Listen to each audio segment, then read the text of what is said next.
Yep, so I've given him a little bit of tranquilizer. I gave him 0.2 dormocidin and 0.2 torbigesic. He's a very sensitive horse to tranquilizers. But when I start working below the hock or the knee, this is for me. While I know that there are times I've been able to treat horses without tranquilizing below the hock or the knee, we're going to make this easy. So I did that. And now I'm going to demonstrate how I treat the hock and high suspensory area in the horse. This is an area that I consider to be extremely significant, and this particular therapy is extremely effective in managing horses that are a bit sore in this area. It also is a very helpful aid in managing an actual injury to the area, where you can diagnose a lesion on ultrasound. But a lot of times performance horses get sore in this area, but they're not injured. And this therapy helps manage what I call chronic manageable suspensory issues and chronic hock issues.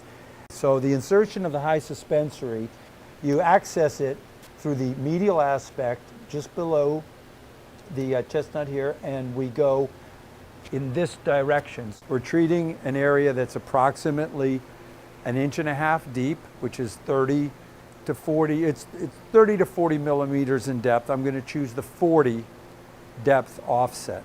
Again, we moisten it. We have a little bit of leftover gel here from the previous treatment. I'm going to top it off just with a little bit, tiny little drop. That's all you need. Get a nice film. You don't want any coming around the edge of this, because that's going to make this locking part not work very well. Again, we check it to make sure none of the gel's coming out, and we have a good seal. So we have really good contact. So once again, even though he's tranquilized, I'm going to go ahead and drop the power to 10 and work back up. See the orientation?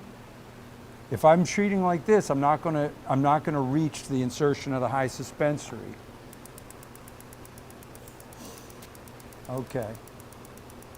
So again, this is to do a thorough treatment on this area, I use between 3,000 and 4,000 clicks. This particular area gets 1,500, and then I'll migrate down and do 1,500 to make 3,000, and then I'll put 1,000 right there at the middle joint of the hock. Okay? So one of the things I love about this is that you can treat a horse more frequently. How you charge for it is a personal opinion, but be aware that there are no operating costs, no running expenses when you use the Wolf system, because these probes, they effectively last forever if you don't drop them.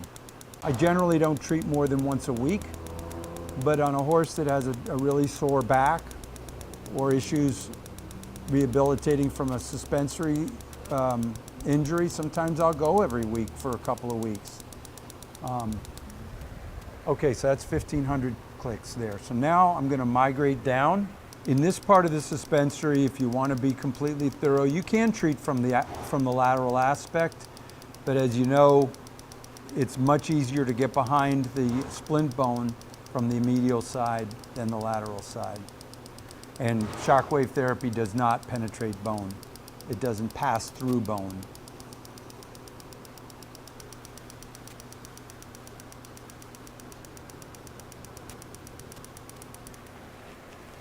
Okay, so that's 1,500. Now I'm going to go to the middle joint of the hock. Actually, this one, I'm going to switch the probes because I want to be a bit more superficial. And I'm going to grab the 20 millimeter. So this is just under 1/2 inch. Now this area can be sensitive. So I'm going to dial back the power a little bit.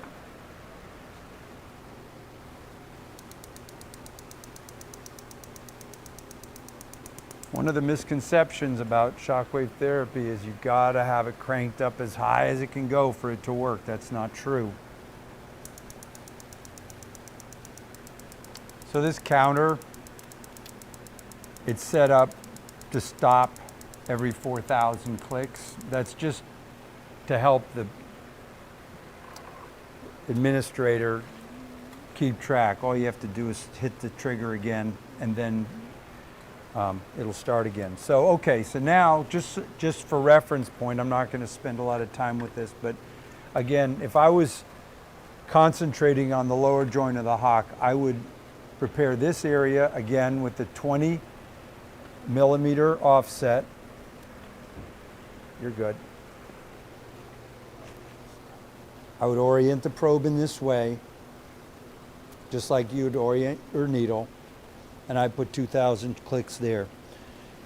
Another access area to this particular joint where there's good contact, you can hit the front of the lower joints in this direction as well, and you can add clicks or split clicks up accordingly. So again, when you're treating the lower joint, you'd use the same landmarks you would that top of the head of the splint bone. In the same direction you'd inject the needle. You'd put the probe 20 millimeters and you'd hit it from two angles. Okay?